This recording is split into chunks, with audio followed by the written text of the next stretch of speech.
कहानी शुरू होती है सुमनगढ़ नाम के एक गांव से, जहां महेंद्र नाथ का कभी बहुत बोलबाला हुआ करता था। समय बीतता गया और बढ़ते समय के साथ लोग उन्हें भूलने लगे। आज महेंद्र नाथ का परिवार भी गांव के बाकी परिवार की तरह ही एक आम परिवार बनकर रह गया था। एक हादसे में महेंद्र नाथ की मौत के बाद उनकी पत्नी ने ही घर को संभाला। वो अक्सर अपनी पोती प्रिया को उसके दादाजी की कहानियां बताया करती थी। बहुत अलग से थे तुम्हारे दादाजी। इन आम लोगों से अलग थी उनकी शक्तियाँ।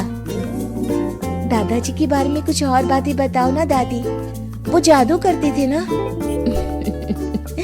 जादू नहीं बेटा, वो सिद्धियाँ होती हैं जो दादाजी के पास थी।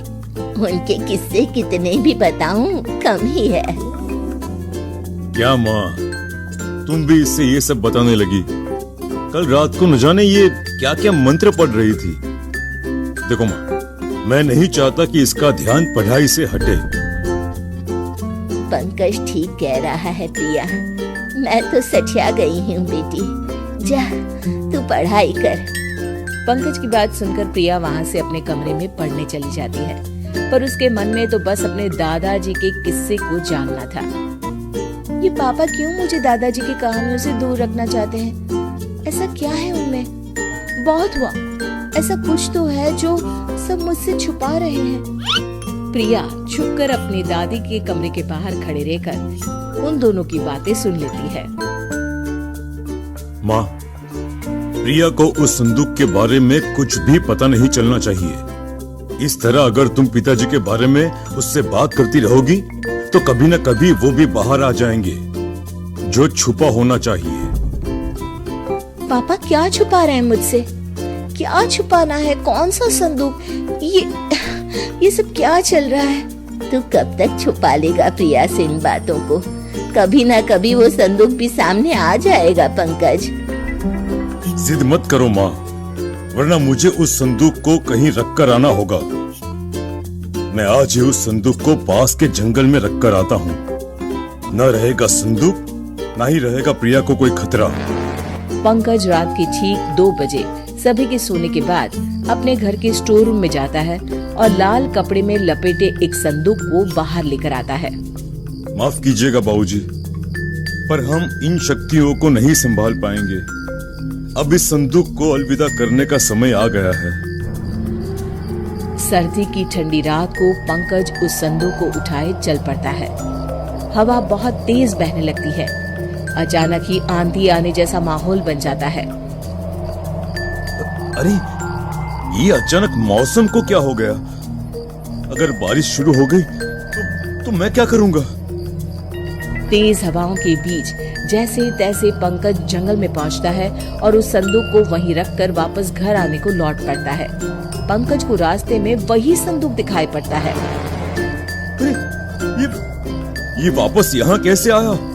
अभी तो मैं इसे जंगल में छोड़कर आया था। पंकज फिर से उस संदूक को जंगल में लेकर जाता है और जमीन में दफना देता है। इस बात से अनजान की प्रिया उसका पीछा कर रही है। पंकज संदूक को दफनाकर निश्चिंत होकर घर वापस आकर सो जाता है। तो इस संदूक को मुझसे छिपाना चाहते थे पापा। लगता है इसमें कोई खजाना है। इसे मैं घर वापस ले जाऊंगी। प्रिया संदूक को वापस अपने घर ले आती है और अपने कमरे में जाकर उसे खोलती है। ये सब क्या चीजें हैं?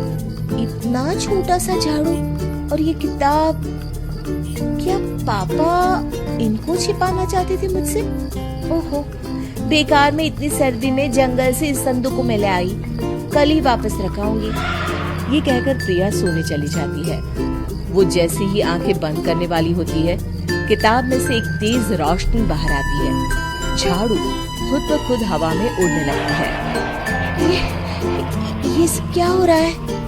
किताब में से रोशनी के साथ साथ कई अक्षर हवा में उड़ने लग जाते हैं। कब से अपने मालिक की तलाश कर रहा था मैं। तुम मिल ही गई मुझे प्रिया। प्रिया की आंखों के सामने सभी अक्षर उसके दिमाग में चले जाते हैं। किताब अपने आप बंद हो जाती है। झाड़ू एक छोटा सा डिब्बा बन जाता है और प्रिया की आंख लग जाती है। अगली सुबह कल रात जो भी मैंने देखा वो मेरा सपना था या हकीकत? तभी कमरे में बैठी हुई प्रिया को दूसरे कमरे में अपने दादी और पापा की बातें सुनाई देने लग जाती है। मैं यहाँ बैठे हुए कैसे सब कुछ सुन पा रही हूँ? ये कैसे हो सकता है? तभी अचानक से प्रिया को अनजाने साए दिखने लग जाते हैं। हमें बचाओ प्रिया, हमें बचाओ। कौन हो तुम लोग? नहीं नहीं, मुझे छोड़ दो। प्रिया की आवाज सुनकर शोभा और पंकज उसके कमरे में आते हैं, पर उन्हें वहाँ कोई नहीं दिखता। क्या हुआ प्रिया, तुम ठीक तो हो? पापा, मुझे बचा लीजिए। मैं कल वो संदूक अपने साथ ले आई थी। मुझे अब यहाँ पर अजीब से लोग दिखाई दे रहे हैं जो मुझसे मदद मांग रहे हैं। मैं ये जानता था, इसीलिए तो ये सब तुझसे छुपाया मैंने। तेरे दादा यानी मेरे पिताजी महेंद्र नाथ ने लोगों की मदद करने के लिए कई सिद्धियां ली। उन्होंने अपने बारे में तो कभी सोचा ही नहीं। कई अतृप्त आत्माओं को आजाद करवाने में और कई मजबूरों की मदद करने में ही उन्होंने अपना जीवन लगा दिया। उन्होंने अपनी सारी शक्तियां इस संदूक में छुपा कर रखी थी, पर उनके ही एक चेले ने उन्हें धोखे से मरवा दिया और संदूक चुरा लिया, और वो ये संदूक खोल नहीं सका। मुझे डर था कि कहीं ये शक्तियों को संभालने की शक्ति तुझ में ना हुई, और अगर तू ही इसकी हकदार हुई तो क्या होगा? तेरे दादाजी की सिद्धियां तू ही इस्तेमाल करके लोगों की मदद कर सकती है बेटा। ये आत्माएं बस तुझे ही दिखाई देगी, क्योंकि तू ही है जो इन्हें बचा सकती है। अब जब शक्तियां तुझ तक आ ही गई है तो भगवान तुझे हिम्मत भी देगा। तुझे बस एक गुरु चाहिए जिनसे मैं तुझे मिलवाती हूँ। शोभा अपने पति के बंद कमरे में जाती है जहाँ वो अक्सर साधना किया करती थी। जैसे ही प्रिया उस कमरे में जाती है, महेंद्र की आत्मा भी वहाँ आ जाती है। ये है तुम्हारे गुरु बेटा। ज्ञान तो प्रिया पा चुकी थी। महेंद्र नाथ प्रिया को सिद्धियों के प्रयोग के नियम की शिक्षा देते हैं। प्रिया इन सब गुणों में महारत हासिल कर लेती है और अपना पूरा जीवन लोगों की भलाई में लगा देती है।